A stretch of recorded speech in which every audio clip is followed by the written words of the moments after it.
Da da da da da da da da da da.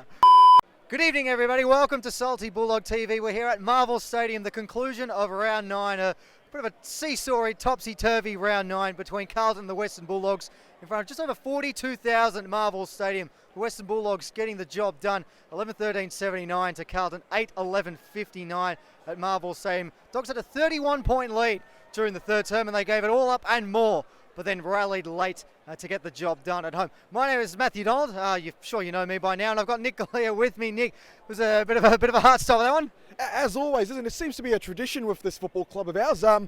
We age very much with this team, but good to get the 4 points on the boards, and it puts us now to 6th place on the AFL ladder. And did we get to see a rising star tonight in Artie Jones? What do you reckon there? He was very impressive in that final term when the game was on the line, and a couple of goals and a couple of goal assists too while he was at it. So very important player. Yeah, he was huge. Obviously got a goal to put the Dogs in front, and then from the subsequent centre bounce, fight the hand pass off to Baz with ice in his veins, drilling it from the arc, getting the Dogs a bit of a buffer. Hard-stopping match, but the Dogs, and you'll be pleased to know this one as well, Nick, got a percentage of above 100 now. Indeed. We'll take that 6-3, a percentage of 101, 102, whatever it is. But it's been a long time coming, fortunately, and after the first 2 rounds. But what are we now, 5-1 since then? Or am I actually wrong in that? What are we now at? We're 6-3 now, 6-1 since round 2. 6-1 since round 2. Take that. That's pretty respectable considering what we've gone on. We'll show tonight that we've been able to keep ourselves in the game defensively. Restricting Carlton to, admittedly it was a goal in the opening half. Would have been better off if we were able to keep it a bit further down in the rest of the match. But nice to see our offense, our forward line winning us the game in that final quarter, which is something that they haven't been able to do as much this year, to say the least. So good to see that. All right, well, we've done enough talking here. We'll do a lot more talking as the night goes on. Let's chat to a few Bulldog fans, see what they thought of the game. And what's your name? Marlena. Marlena? Yeah. And what did you think of tonight, Marlena? Happy to see the Dogs win? Very scary. A demon came out of me because of the umpires. Oh, well, no one here likes the umpires. Matt, another Matt, there's 2 of us, and Nate from the Fantasy Footy podcast. They've asked me to give a little bit of a plug. More inclined to do that. Matt's a Doggies fan, so there's a couple of reasons why I love him. What do you think of that tonight, Matt? I thought we strangled them early, and then they came at us, but it was amazing to see us respond like that late. Like, we haven't done that for a while, I reckon. We're good at coming back, but we haven't been that where the team comes at us and then we respond. It's been a while since that, so yeah, I'll leave, mate. So I'm guessing when they hit the front in the last quarter, not once but twice, you were a bit worried about how things were going to pan out from there. Head went down. But got back up, and we got back up. Can I just say, do. As a neutral, can I just say, the way Bevo's turned around this team, like you used to have 120 to 130 games, and all of a sudden you're winning 70 to 55. Great. That's the way your team might win the flag this year because of that.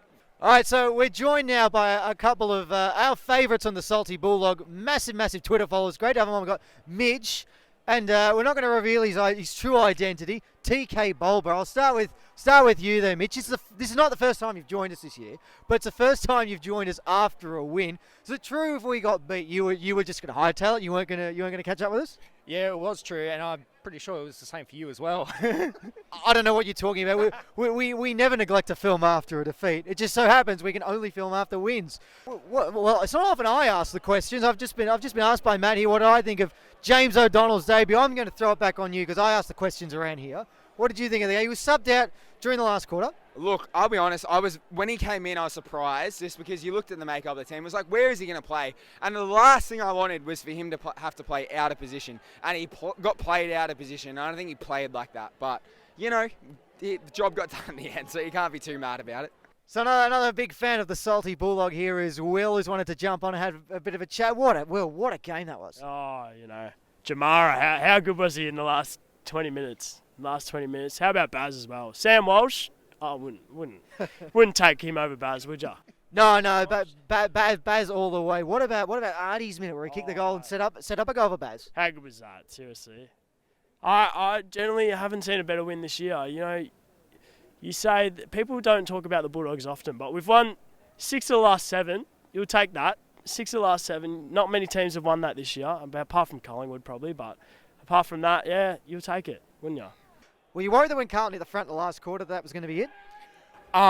It was looking like it was going to script, wasn't it? Like typical Bulldogs game where we get the early lead, look to have that moment where we go to put it away, not do it, and then they slowly reel us in. And it looked like that was going to be another one of those. But when the crunch came and the moment came to win it, we went out and did it.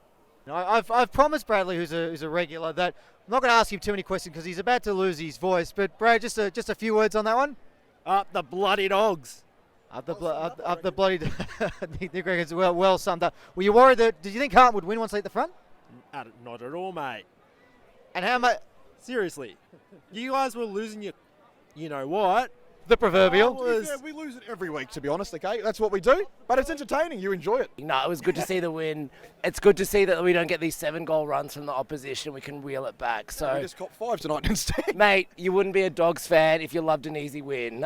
And a classic 2-goal, 6 third quarter as well. That's tick off the list. You know, our motto "Seed Nullis," I've been told reliably translates to "never do it easy," and I think that's something that we've lived up to on a regular basis. Who do you reckon got the 3 votes tonight? Tough one. Actually, That's a very I tough actually one, don't know. seriously. It wasn't really. There was no standout tonight. What do you reckon? Not often I get asked questions. I thought Ed Richards was fantastic, particularly in the first half. Maybe not such a big second half, but I think he did enough in the first half to help build the Bulldogs' He lead. set up that last goal as well. The one to Jamara, he set up. He was the one that took the mark in the end there. Now, Nick, I'm going to do something I've never done before. I'm going to actually pass the microphone on to you if you want to ask questions. Jeez, that's an interesting conundrum right here. We'll take it on board here, Matt. Thank you. Make sure you're talking to the microphone. Indeed, good sir. Indeed. I'm doing all the things that you do every week now. Indeed. No, this is what we do, yeah. And Artie Jones is a minute in the last quarter. Kicked a goal to put us in front, and then dish it off to Bailey Smith to build the buffer. I tell you, he's a cult figure of the Dogs, isn't he? Absolutely, he's building. He's taking his time to sow his seeds, but now the seeds are they're growing. The shoots are, what did Ben and Bolden used to say?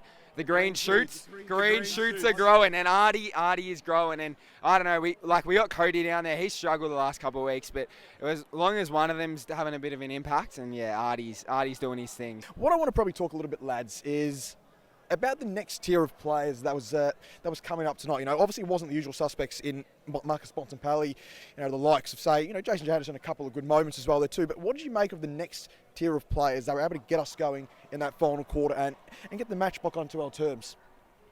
Well, we probably needed to find those other avenues, and I think probably Carlton would say the same in that it wasn't really a night for the big stars. Like, you know, Cripps wasn't really, you know, at his 100%.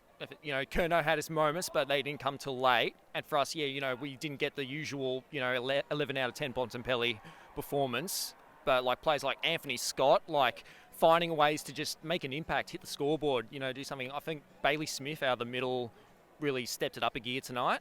And I know he's probably not in that sort of tier of like next sort of, you know, up and coming up the place, but Ed Richards' first half, like he was best on ground by a mile at half time, I reckon. Like his ability to just jump up, get the intercept mark, but then his distribution with the ball as well. Like his ball used to become so good, and he's just become such a reliable lock him in prospect, like down back. Like you don't worry when he's around the ball and when he's, you know, impacting the aerial contests.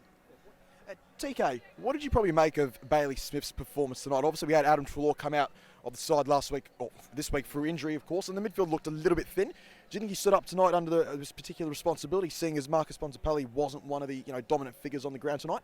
I think he did personally. I was very worried, as you all know, about Adzi not being in, but no, I think he stepped up to the plate. It's been a bit quiet this year, I think, if you're in my humble opinion. But no, tonight I think he had an impact. He was all over the ground, and he was really helping with those clearances in the centre. So, yeah, happy.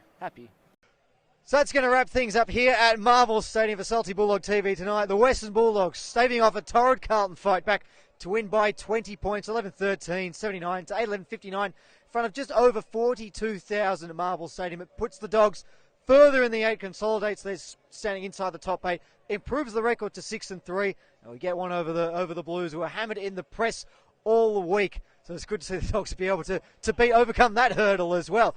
Of course, the Salty Bulldog podcast you'll be able to follow on Spotify, Apple Podcasts. There's also our Twitter, Facebook, and Instagram pages. They'll all be just along the bottom here, which you'll be able to see, I'm sure. And then, of course, Salty Bulldog TV on YouTube. You'll be able to check that as well. But I've been Matthew Donald, Brad Sultana in the middle, Nick Galia, who's over on the far left. No birthday parties for you this week. Nick, thanks for coming along. Just celebrations, mate, at the moment. That's all I can say. Looking forward to doing the podcast next week, guys. Catch you on the flip side, Dogs fans. Come the Doggies!